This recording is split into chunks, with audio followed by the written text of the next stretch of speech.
عاقبۃ للمتقین والصلاة والسلام علی اشرف الانبیاء والمرسلین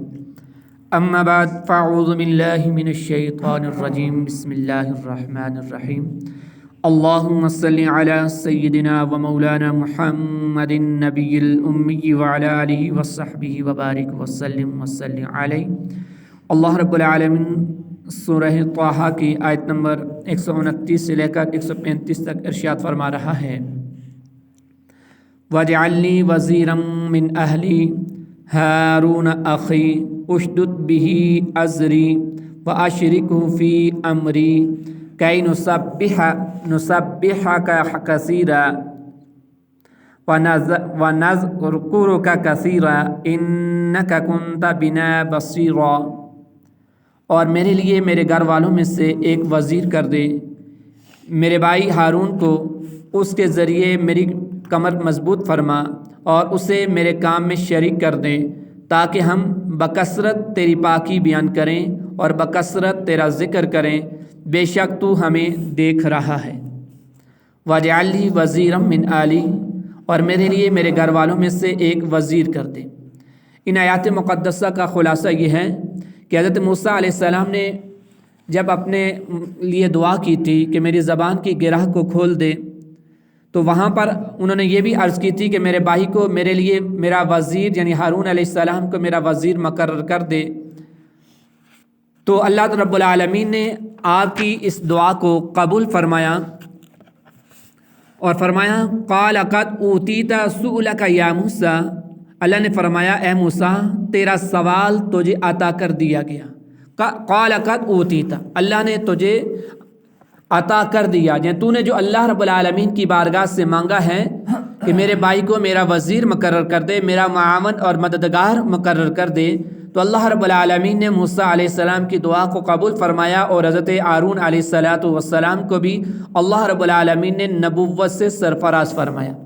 وَلَقَدْ مَنَّنَّا عَلَيْكَ مَرَّةً أُخْرَىٰ، اور بے شک ہم نے تجھ پر ایک مرتبہ اور بھی احسان فرمایا تھا۔ اللہ رب العالمین نے فرمایا کہ وَلَقَدْ مَنَّنَّا عَلَيْكَ، اور بے شک ہم نے تجھ پر احسان فرمایا تھا۔ اس آیت میں گویا کہ اللہ رب العالمین نے فرمایا اے موسیٰ ہم نے آپ کے سوال کرنے سے پہلے بھی آپ کی مصلحت کی نگہبانی فرمائی تھی،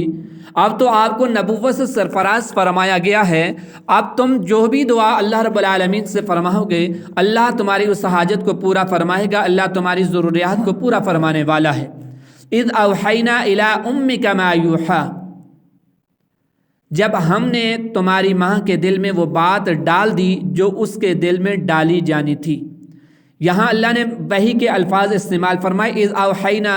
ہم نے وحی فرمائی، لفظی معنی یہاں پر اس کا یہ ہوتا ہے، لیکن یہ یاد رکھیے گا کہ اگر وحی کی نسبت غیر نبی کی طرف ہو تو وہاں پر اس کا معنی الہام یا خواب کے ذریعے آگاہ فرمانا ہوگا۔ تو یہاں پر بھی اللہ فرما رہا ہے کہ جب ہم نے تیری ماں کو الہام کیا جو اعلام کرنا تھا۔ تو اس سے پہلی آیات میں اللہ تعالیٰ نے جس احسان کا ذکر فرمایا کہ ہم نے تم پر اس سے پہلے بھی احسان فرمایا، اسی احسان کی یہاں سے تفصیل بیان فرمائی جا رہی ہے کہ جب آپ کی ولادت کے وقت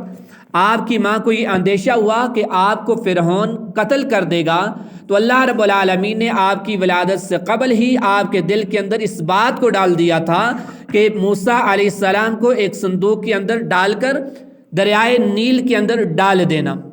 تو ان کی ماں نے ایسا ہی کیا کہ موسیٰ علیہ السلام کی جب ولادت ہوئی تو حضرت موسیٰ علیہ السلام کو آپ کی ماں نے ولادت کے بعد ایک صندوق کے اندر بند کر کے دریائے نیل کے اندر ڈال دیا، اور وہ دریائے نیل اس سے ایک بڑی نہر فرعون کے گھر پر بھی جاتی تھی۔ تو اس نہر کے اندر جب حضرت موسیٰ علیہ السلام کو دریائے نیل کے اندر ڈالا گیا تو اس دریائے نیل سے جو نہر فرعون کے مال کے قریب سے گزرتی تھی، وہاں اس نہر کے اندر جب وہ صندوق آیا تو فرعون اور اس کی بیوی آسیہ جو کہ مسلمان تھی، جو دونوں بیٹھے ہوئے تھے، تو انہوں نے جب اس صندوق کو دیکھا تو فرعون نے اپنے درباریوں کو کہا کہ یہ صندوق آ رہا ہے، اسے لے کر آئیں۔ تو جب اس کے درباریوں نے یہ صندوق نہر سے نکالا اور سامنے رکھا تو دیکھا کہ اس کے اندر ایک حسین اور جمیل خوبصورت بچہ ہے کہ جس کو فرعون نے دیکھا اور دیکھتے ساتھ ہی اس کی محبت اس کے سینے میں آئی اور اس کو اپنا لے پالک بچہ بنا لیا، اپنے پاس رکھ لیا۔ تو اللہ رب العالمین اس احسان کا تذکرہ فرما رہا ہے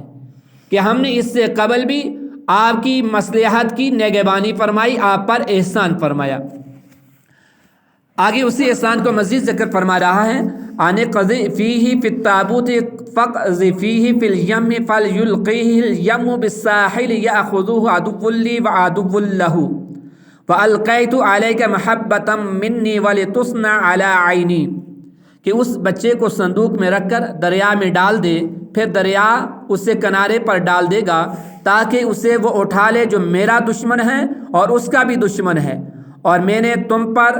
اپنی طرف سے محبت ڈالی اور تاکہ میری نگاہ کے سامنے تمہاری پرورش کی جائے۔ وَأَلْقَيْتُ عَلَيْكَ مَحَبَّةً مِّنِّي، اور میں نے تم پر اپنی طرف سے محبت ڈالی۔ حضرت عبداللہ بن عباس رضی اللہ تعالیٰ عنہما فرماتے ہیں کہ اللہ رب العالمین نے حضرت موسیٰ علیہ السلام کو اپنا محبوب بنایا اور مخلوق کا محبوب کر دیا۔ جسے اللہ رب العالمین اپنی محبوبیت سے نوازتا ہے تو دلوں میں اس کی محبت پیدا ہو جاتی ہے، جیسے کہ حدیث مبارکہ کے اندر بھی وارد ہوا ہے۔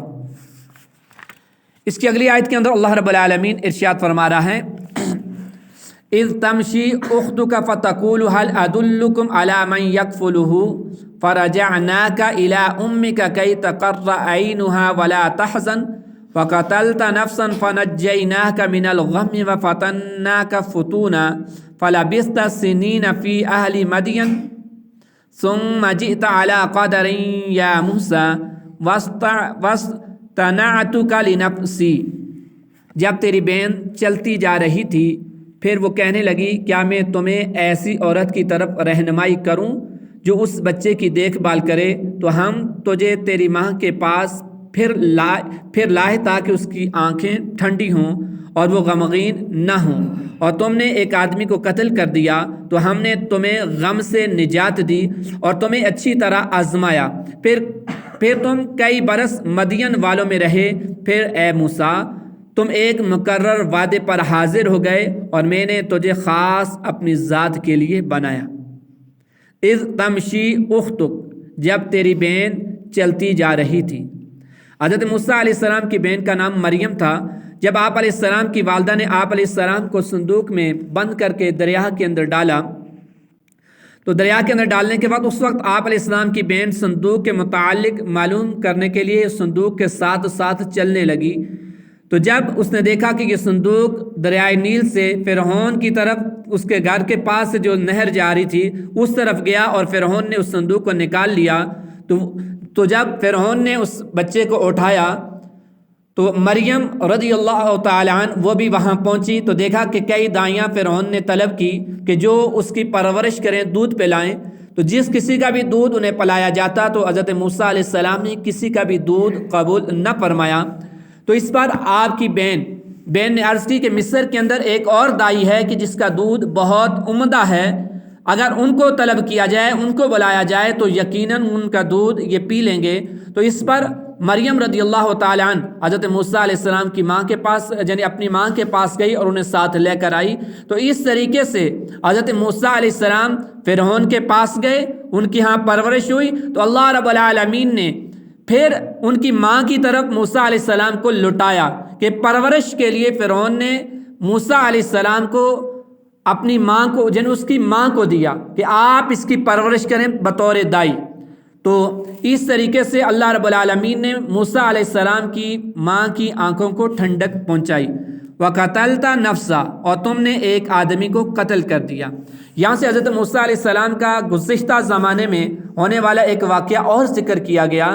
اور فرمایا کہ اے موسیٰ، ہم نے آپ کے اس غم کو بھی دور کیا کہ جب آپ نے فرعونی یعنی اہل فرعون میں سے ایک فرد کو قتل کیا تھا اور آپ کو یہ غم تھا کہ فرعون آپ کو سزا دے گا، تو ہم نے آپ کو اس غم سے بھی نجات دی۔ آگے فرمایا وَفَتَنَّاكَ فُتُونًا، اور تمہیں اچھی طرح آزمایا۔ حضرت عبداللہ بن عباس رضی اللہ تعالی عنہما فرماتے ہیں کہ فتون کا معنی ہے کہ ایک آزمائش کے بعد دوسری آزمائش میں مبتلا ہونا۔ اللہ تعالیٰ نے آپ علیہ السلام کو ان آزمائشوں سے نجات عطا فرمائی۔ ان میں سے حضرت موسیٰ علیہ السلام پر پہ در پہ کئی آزمائشیں نازل ہوئیں۔ سب سے پہلی آزمائش تو یہ تھی کہ جس وقت حضرت موسیٰ علیہ السلام کی ولادت ہوئی جس زمانے کے اندر، تو اس زمانے میں فرعون نے یہ حکم دیا تھا کہ جو بھی بچہ پیدا ہو جائے تو اسے قتل کر دیا جائے۔ تو حضرت موسیٰ علیہ السلام اس زمانے کے اندر پیدا ہوئے۔ دوسری آزمائش یہ تھی کہ حضرت موسیٰ علیہ السلام کو صندوق کے اندر ڈال کر ان کی ماں نے دریا کے اندر ڈالا۔ اور تیسری آزمائش یہ تھی کہ آپ فرعون کے پاس، فرعون کے مال کی طرف گئے۔ اور چوتھی آزمائش یہ تھی کہ آپ نے اپنی ماں کے علاوہ کسی کا دودھ قبول نہ کیا۔ اور پانچویں آزمائش حضرت موسیٰ علیہ السلام پر یہ تھی کہ آپ بچپن کے عالم میں فرعون کی داڑھی کو پکڑا، تو اس وجہ سے فرعون کو جب غصہ آیا تو آپ کو قتل کرنے کا ارادہ رکھتا تھا۔ پھر پانچویں آزمائش موسیٰ علیہ السلام پر یہ تھی کہ موسیٰ علیہ السلام کے سامنے ایک جگہ ایک طرف موتی رکھے گئے اور ایک طرف انگارہ، تو موسیٰ علیہ السلام نے انگارہ اٹھا کر اپنے منہ میں ڈال دیا۔ اور چھٹی آزمائش حضرت موسیٰ علیہ السلام پر یہ تھی کہ آپ نے فرعونیوں میں سے ایک فرعونی کو قتل کیا، اور اللہ رب العالمین نے آپ کو اس کے غم سے نجات عطا فرمائی۔ یعنی پہ در پہ حضرت موسیٰ علیہ السلام پر آزمائشیں آتی رہیں۔ فَلَبِثْتَ سِنِينَ فِي أَهْلِ مَدْيَنَ، پھر تم کئی برس مدین والوں میں رہے۔ یعنی مدین مصر سے تقریباً 144 میل فاصلے پر ہے۔ تو جب حضرت موسیٰ علیہ السلام نے فرعونیوں میں سے ایک فرعونی کو قتل کیا تو مدین کی طرف چلے گئے، اور جب آپ کی عمر 40 برس کی ہوئی تو وہ اللہ کی طرف سے آپ کی طرف ایک وحی نازل ہوئی۔ ثم جئت علی قدر یا موسیٰ، پھر اے موسیٰ تم ایک مقرر وعدے پر حاضر ہو گئے، یعنی اپنی عمر کے 40ویں سال حاضر ہو گئے، اور یہ وہ سال ہے کہ اس میں انبیاء علیہ السلام کی طرف وحی نازل ہوتی ہے۔ وَاسْتَنَعْتُكَ لِنَفْسِي، اور میں نے تجھے خاص اپنی ذات کے لیے بنایا۔ ارشاد فرمایا کہ اے موسیٰ میں نے تجھے خاص اپنی وحی اور رسالت کے لیے بنایا کہ تو میرے ارادے اور میری محبت کے مطابق تصرف کرے اور میری حجت پر قائم رہے اور میری مخلوق کے درمیان میرا خطاب پہنچانے والا بنے۔ اللہ رب العالمین کی بارگاہ میں دعا ہے کہ رب العالمین ان آیات مقدسہ میں جو ہمارے لیے عملی پہلو ہیں، عملی نکات ہیں، اللہ ہمیں اپنانے کی توفیق عطا فرمائے۔ وما علیہ الا البلاغ۔